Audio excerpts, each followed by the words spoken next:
So hello guys, कैसे हो? मेरे ख्याल से अच्छे होंगे गाइस। सो मैं हूँ राइल और आप देख रहे हैं ब्लॉग 100। सो मैं जो आज बात करने जा रहा हूँ गाइस एक्शन कैमरे के बारे में, जो मैंने ऑनलाइन पर खरीदा है। एक्शन कैमरा जो एलेवन के है।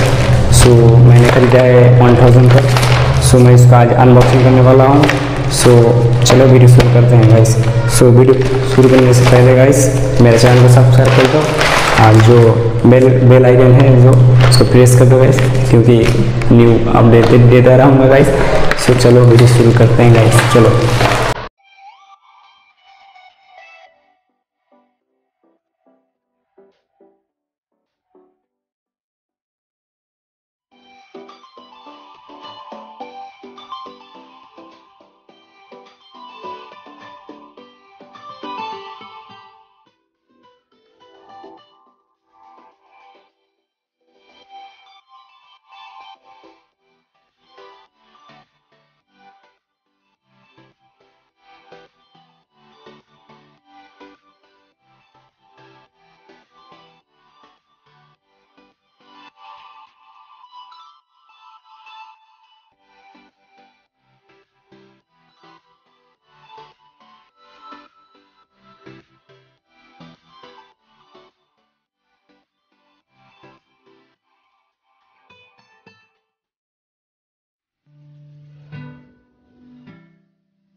गाइस मैंने इसको अनबॉक्सिंग कर दिए। सो चलो कैमरा को